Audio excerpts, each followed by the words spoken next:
Coming up on Cannabis Coast to Coast News with Alaina Pinto this week, the new administration in Washington, D.C. continues to fill key government department heads with anti-cannabis leaders, while Robert F. Kennedy Jr. is confirmed as the head of Health and Human Services. And Republicans introduced legislation that would deny the industry the right to write off regular business deductions, 280E, even if cannabis gets rescheduled to 3. But even that seems like ancient history now.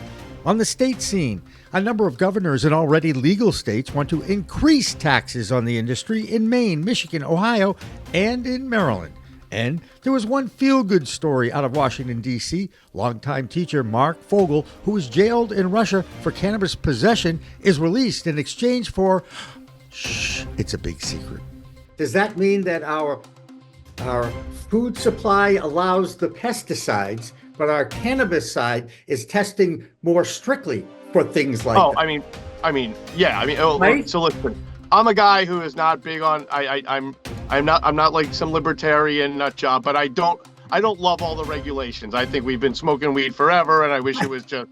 We talk with Massachusetts #1 cannabis journalist Chris Ferrone of the Talking Joints Memo about the state of cannabis in the Bay State. All that and state cannabis reports from coast to coast. And we introduce a new European report on Cannabis Coast to Coast News with Alaina Pinto next.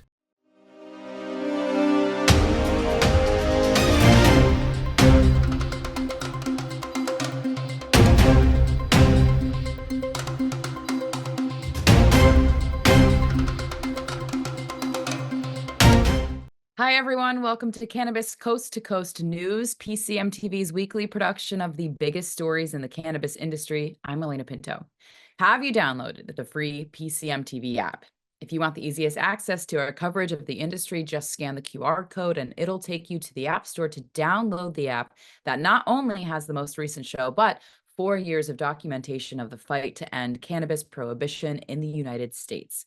Unfortunately, the thought of that actually happening has taken quite a beating since the Trump administration has set up shop again in our nation's capital. Robert F. Kennedy Jr. was confirmed to head up the Health and Human Services Administration, and while many in the industry thought this might be a good thing, RFK Jr. made it clear he is more concerned with the abuse of the plant medicine than its benefits. The one good news item out of Washington, D.C. is the release of a wrongfully detained U.S. citizen in Russia for using medicinal cannabis. Marc Fogel had been in a Russian prison for 3 years. He was a teacher at the Anglo-American School in Moscow for the children of U.S. diplomats. In 2021, Fogel was arrested for carrying 17 grams of cannabis at the airport. The medicine was prescribed for him by a doctor for his severe spinal pain, and he was originally sentenced to 14 years in prison by the same court who sentenced Olympic basketball player Brittany Griner 2 years ago. The man who worked on his release is a Trump envoy or representative for the Middle East. His name is Steve Witkoff, and upon his release, Fogel made an appearance at the White House with President Trump. It was this week. Needless to say, Fogel was grateful for the efforts of the current administration, who has not announced what the U.S. has given up in exchange, but it does seem that this is all part of the U.S.'s role in ending the war in Ukraine. It was a busy week for the president, who nominated a devout cannabis prohibitionist named Terrence Cole to head up the DEA. Upon getting that assignment, Cole made it clear he is no fan of federal reform of cannabis. So all that momentum and talk about moving cannabis to Schedule 3 of the Controlled Substances Act has been stopped. And there's even talk about leaving cannabis at Schedule 1, where it's been since 1971, when then President Richard Nixon created the CSA. That is the harshest level for all controlled substances that have no medicinal value. Considering, though, 40 states have decriminalized the plant and have instituted medical programs, and another 24 states have legalized full adult use, the conflict of federal and state laws continues. If you are hoping that the legal states that have vibrant markets are happy, we've got more bad news. This week, there are reports out of Michigan, Ohio, Maine, and Maryland that the governors of those states are looking to increase taxes on the industry that are already teetering on disaster. So in Arizona, they too have a number of bills in their legislature that are not exactly industry friendly. Here's Karen Black. I'm Karen Black from Greenfinger Consulting with the Arizona Cannabis Report. for Cannabis Coast to Coast News. Arizona's cannabis industry is at the center of a major antitrust lawsuit. Earth's Healing in Tucson has filed a class action suit against a Chinese vape manufacturer for unspecified damages. The retailer alleges the Shenzhen S'more Technology Company, known for its C-cell vaporizers, has operated an illegal monopoly since 2016. Several of S'more's U.S. distributors are also accused of colluding to control prices and eliminate competition. One of those distributors is Jupiter Research, based in Tempe, Arizona, and Jupiter is a subsidiary of Phoenix's Tilt Holdings. The case could have significant implications for Arizona's cannabis supply chain and pricing structures. As for sales figures, Arizona made it into the billion-dollar cannabis club again in 2024, but just barely. Preliminary total sales of $1.13 billion is down $245 million from 2023. And more declines this year as January sales dropped 20% year over year to $87 million, and the average item price fell 8%. On the legislative front, 2 more cannabis bills were introduced before the deadline, bringing the total number of marijuana measures to 12 this session. A new House bill would require water conservation plans for cannabis, just like every other crop in the state. It also introduces a 30,000 square foot canopy limit per licensee. The other new bill aims to protect tenants from eviction solely for cannabis use. A similar measure made it nowhere last year. 2 other marijuana bills made progress this past week. A measure to allocate $25 million for cannabis research is advancing in the Senate despite funding concerns. And a controversial bill that would restrict cannabis advertising, including ads that appeal to children, passed the House. Its broad definition of marijuana could significantly impact the consumer hemp industry. Opponents hope to refine the bill's language to address this issue while maintaining the advertising restrictions. That's all for this week's Arizona Report. I'm Karen Black from Greenfinger Consulting reporting for Cannabis Coast to Coast News. Hawaii is trying to change its cannabis laws, and this week, a proposal to increase the amount of cannabis that citizens can possess passed through a Hawaiian Senate panel. That approval increased the possession amount allowed from 3 grams to 15 grams. The civil penalty fine will still be $130 if you are carrying more than 15 grams, just about half an ounce. It is still a long way from becoming law, but at least there is some reform movement happening somewhere in this country.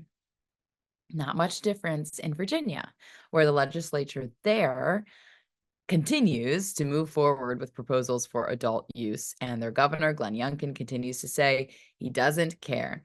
He will veto any bill his legislature hands him. Needless to say, that does not please our Virginia correspondent, Joe Parsons, who is getting a case of deja vu all over again.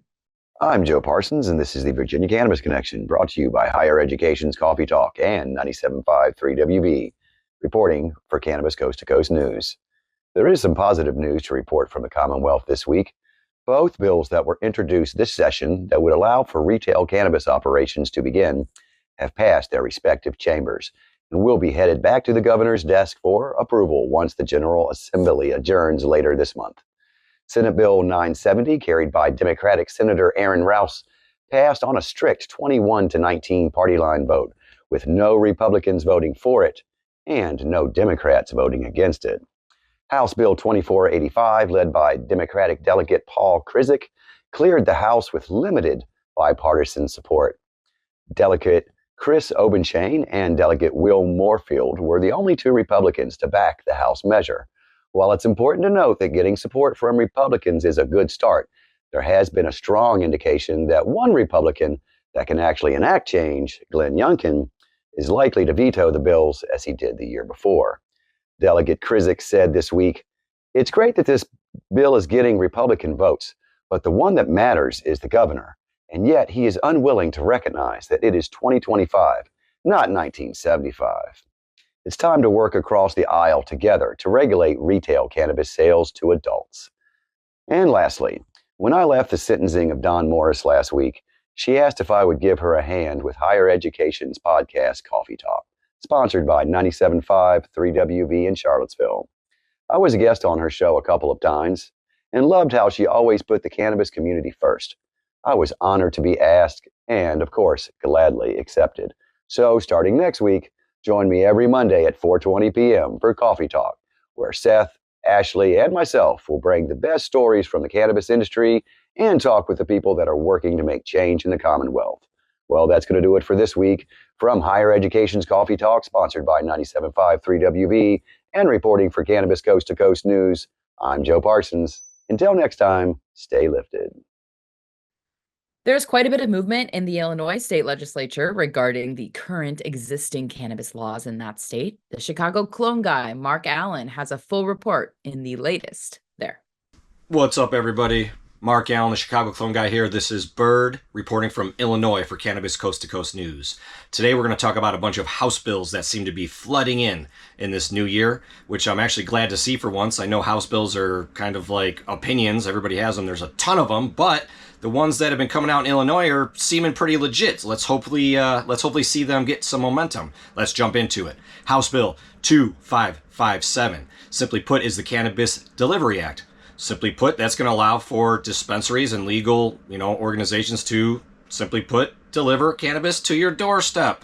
So step aside DoorDash. Illinois is just going to bring it right to you. The right stuff, the good stuff. All right, on to the next House bill. House Bill 2926. This is a very interesting one. I actually really like this one. This one's going to remove distinctions between medical and non-medical dispensaries in Illinois. Right now in the state, there's simply put two types of dispensaries. There's a medical dispensary and non-medical. The non-medical allows anybody 21 or over to go in and purchase whatever they want at a higher cost. There's also the medical dispensaries where non-medical patients can't go. Only medical patients go, which, simply put, that medical patient has to go through a process of getting a medical card and paying money. So this would combine both of those. Pretty interesting. Let's see how that let's see how that goes in the House.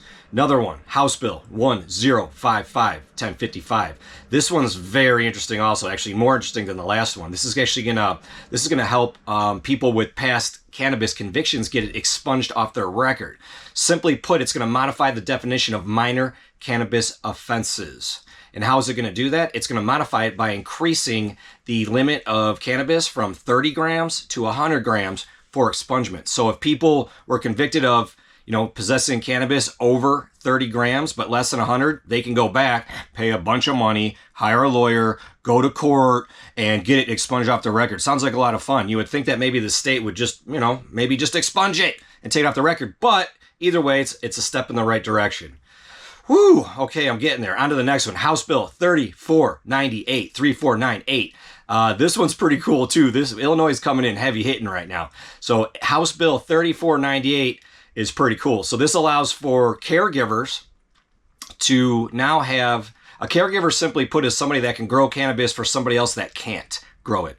And that caregiver was only allowed to caregive for one person. This new House bill would allow for that caregiver to care for 10 people, which is pretty cool. And on top of that, the whole program itself would allow for the expansion of who could be a caregiver. So right now, people with certain types of convictions, criminal convictions, aren't allowed to be caregivers. This House bill would change that and increase the amount of people that are allowed to actually caregive.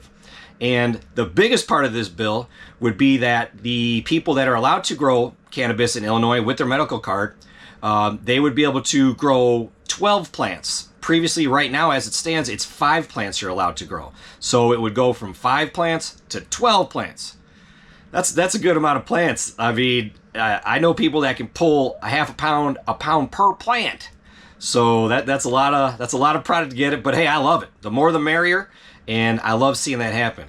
I'm going to finish today's stories on not a House bill story, because it's different. But most states right now are using a system called metric from seed to sale for their cannabis dispensaries. Simply put, that's going to track, from the time that a plant is a seed to the time it gets to a dispensary, and it's called metric. That's what we are going to be transitioning to from BioTrack. One of the new things that this metric system is going to do is going to actually add RFID tags to the plants. That's going to go from the cannabis plant, to pretty much the dispensary. Supposedly, these RFID tracking tags are going to be free of charge to all the people that need to do them. But from what I hear and what I've studied, it seems that the metric is the system that people are used to right now, but it also seems like it's about the only one that really works really good. So hopefully with the expansion of medical and recreational cannabis throughout the United States, we'll see more competition for these types of systems and softwares. But that sums it up for Cannabis Coast to Coast News. I'm Mark Allen reporting from Illinois. That'll do it for the A block, or the first section of Cannabis Coast to Coast News this week. But when we come back, we'll head out to the West Coast to check in on what's going on in California and Oregon. Plus, we'll introduce you to our new European correspondent, Ben Stevens, in England. Cannabis Coast to Coast News continues after this. Spain has finally taken a step towards launching its long-promised medical cannabis program, as a draft bill has been sent. Ready to take your craft to the next level? Imagine faster extractions, purer products, and more profits. Sounds good, right? At Pure 5 Extraction, we've revolutionized cannabis extraction with our game-changing technology. No solvents, no heat, just the cleanest, most natural process on the market. Whether you're a boutique grower or a large-scale operation, Pure 5 has the tools to elevate your business worldwide. Visit pure5extraction.com today. Pure 5 Extraction, because your plants deserve the best.